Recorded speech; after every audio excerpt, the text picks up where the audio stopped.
Giant Sasquatch encountered by coal miner near Uinta Basin. PJ writes RMSO. I was driving home from work at one of the coal mines in northeast Utah in May of 2012. The individual was sitting beside a large rock on the side of the road. I got a good look at him in 3 dimensions as I passed. His hair was the color of dead pine needles. He had a cone-shaped head with very broad shoulders, approximately 48 to 54 inches across, with very large trapezius muscles. His hair was approximately 6 to 8 inches long. The wind was blowing and I could see the hair blowing in the wind. He did not have an undercoat like a dog or a cat would have. I saw pink skin under the fur. The rock he was sitting next to reached about midway between his elbow and shoulder. Later I went back and measured the rock. It was about 4.5 feet tall. I estimate his height seated was around 6 feet tall.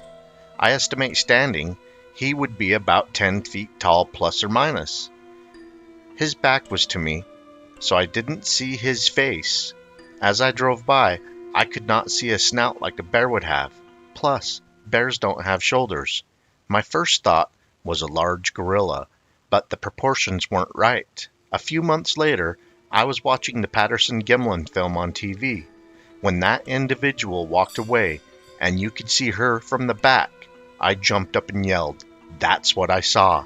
Since then, I've been doing a great deal of research and field work on the phenomenon. Kinda got hooked on it after my sighting. Buckland Sasquatch encountered by men searching for lost cell phone. A head-to-toe reddish-brown thing, it did a weird body turn and looked up at us. D.O. writes RMSO. I've had a couple of things happen to me. It's hard to share because I don't want to be called crazy.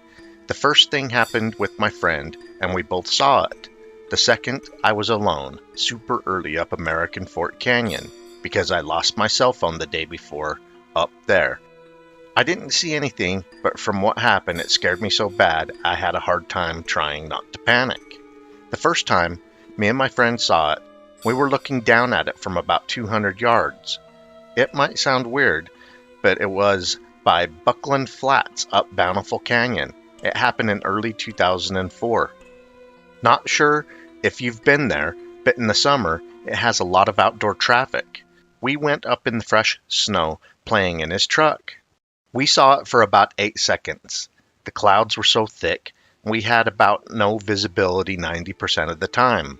The clouds cleared for about 10 seconds when we looked down into the draw and saw it.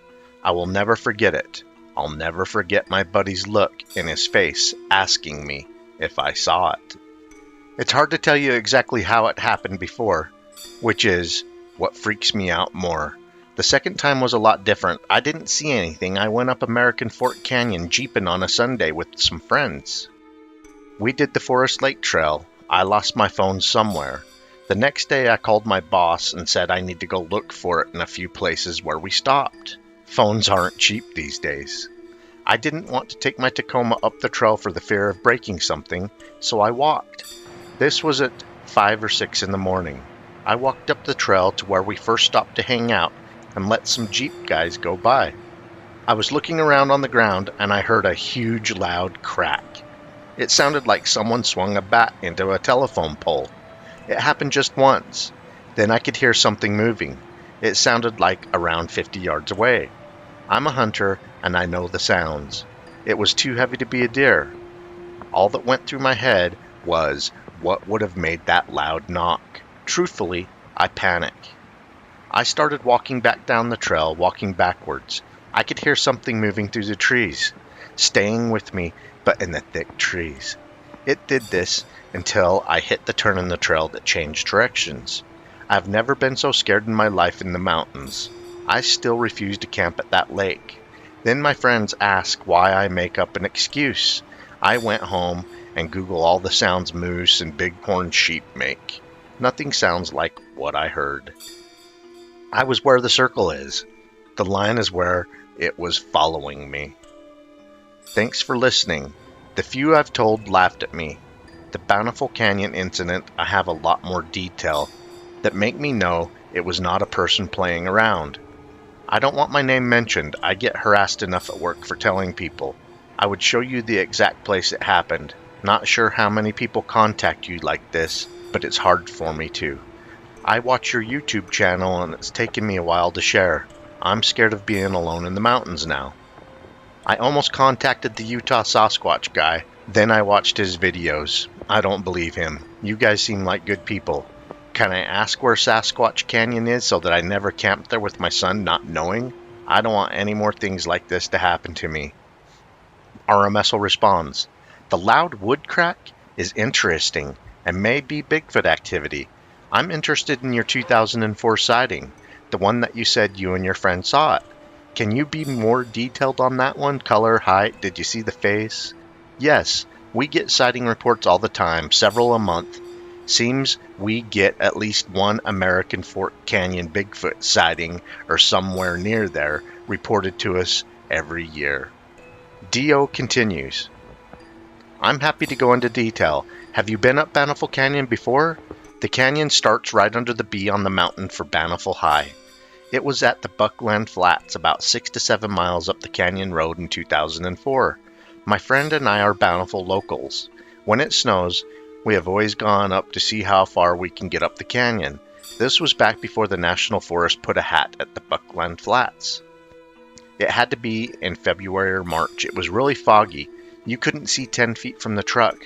We came up to Buckland Flats, where to the left is a big pull-off for RV parking. If you turn left, it goes to where the old Ward Canyon comes up from the Jeep trail at the bottom. We were the only tracks in the fresh 8 inches of snow. We turned to the right just to be the first tracks in there. No ATV tracks, no other vehicle tracks.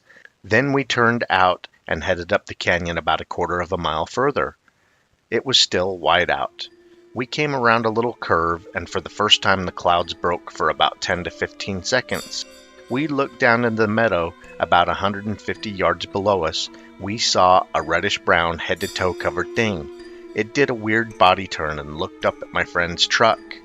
Then as it turned and walked up this small hill as the clouds and fog rolled back in. At the same time, we both looked at each other with big eyes, asking if we both saw it. I went back after the snow melted months later because I wanted to stand where it did. It made the little hill look easy as it traversed. It was walking up it faster in fresh snow than I could in the dirt. Not much after we saw it, we had to turn around because we hit old snow from the previous snowfall. We talked about it as we went back down, trying to tell ourselves it was a guy, but nothing made sense. We were the first tracks in the snow. We drove down into all the places that you could park. No four-wheelers, no nothing of any sign that anyone had been there. We both didn't work on this weekday because of the weather. We both did landscaping then. It happened around 8 a.m. in the morning. The truck was where the little dots are. I don't think the one wood knock would have scared me so bad if I didn't start looking into Bigfoot after the one that we saw. Thanks for listening. It feels good to tell someone.